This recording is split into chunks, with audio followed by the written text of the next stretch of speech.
Hello. This is a presentation made for a Chennai investor camp organized by CNBC, which I am now sharing with our subscribers. I am Sudarshan Sukhani, your speaker. As the slide shows, I blog at sudarshanonline.com and the business website is www.technicaltrends.com. The topic for the presentation was buying dips, and I'm going to give you a very brief idea of what I was talking.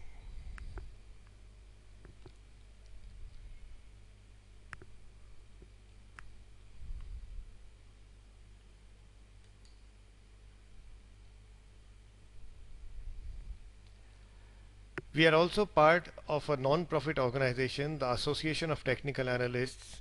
Do visit the website taindia.org, and I hope you become a member of this organization.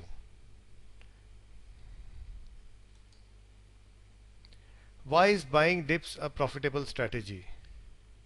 The reason is that there are three phases in the market. Sometimes the markets are in a bull market, that's the first. Sometimes they are in a bear market, and sometimes they are in a sideways market. So essentially all markets are in any one of the three phases.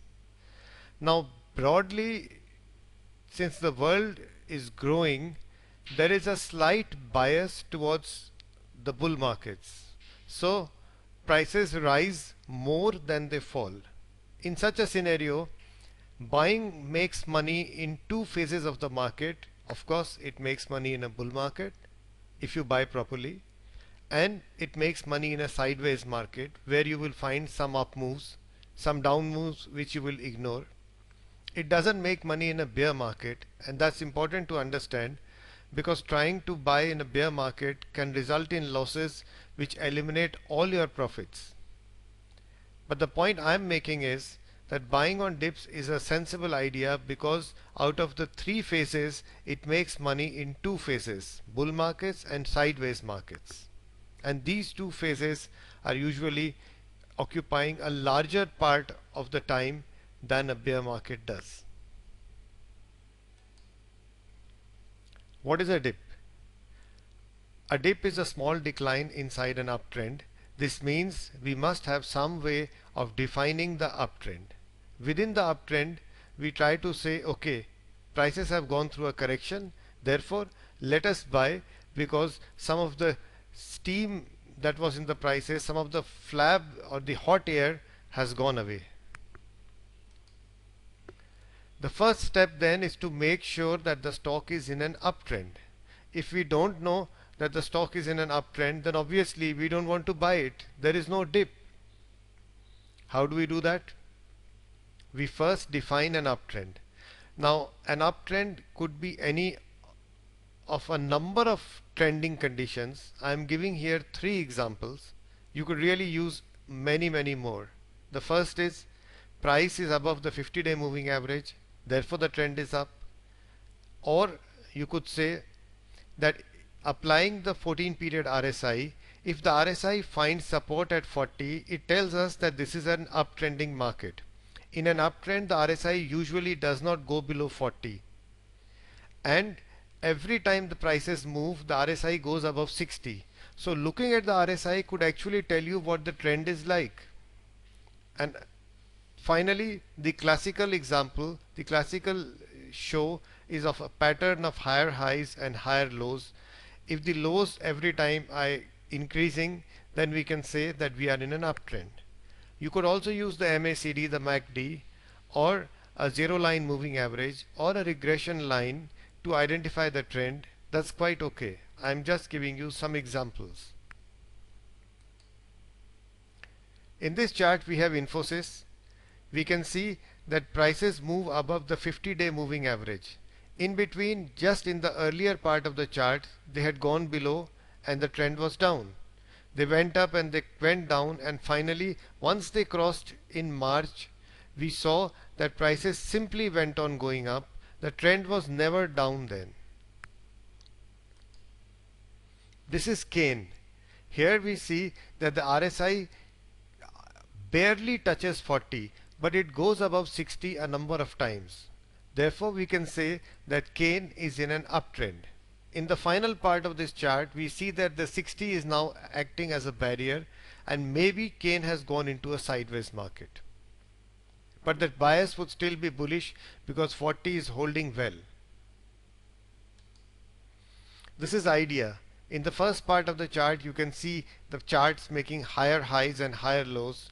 Every time prices cross the previous high, they fall, but they make a lower high yet. They fall, but they never go below the previous lows.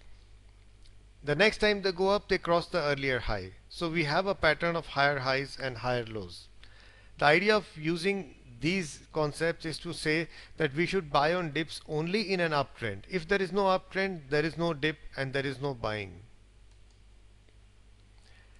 Now we can see how Mphasis has rewarded investors who bought on small dips. Once the trend is up, you can make much fewer mistakes when you buy on a dip. That's the basic theme of this presentation. How do you search for a dip? Any number of ways, of which we are going to discuss a few. Think of a 3-day pullback. Prices fall for 3 days. Usually that's enough in a strong trend. Sometimes prices will not fall. They will go through a consolidation after an up move. That consolidation is a substitute for a correction. In another case, we can see the prices falling and touching support. This support could be price support or it could be a moving average support. And finally, with indicators, once they go into an oversold area, we can say, okay, in an uptrend, an oversold indicator is a sign of a dip which may be coming to an end. In the Jindal Saw, we saw prices fall for 3 successive days. That's it. After a 3-day pullback, prices went up again and I could be buying below the high of the last day. My stop would be a little lower than the low of the last day. Remember, stops have to be flexible. If you just put it below the low, you might get stopped out. So keep a little margin. HCL Tech is in a strong uptrend. The stock goes through small consolidation periods of a few days and then breaks out. These consolidations are a substitute for a dip. Or even if the stock is in a dip, you could identify a consolidation and say, for me, this is as good as a dip. And you would be right. In HCL Tech again, we note how prices finds repeated support at the 8-period exponential moving average. Every time they touch the 8 EMA, they bounce back. So a dip to the EMA could simply be a buying opportunity. In Rolta, we see how the 20-day moving average acts as support. The 20 DMA will act as support in most cases when the trend is in a fairly decent up move.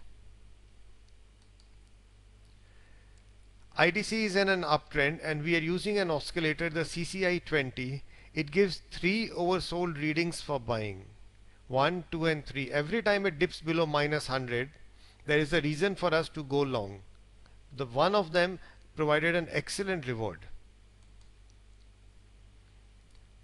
We can use a concept called the RSI2.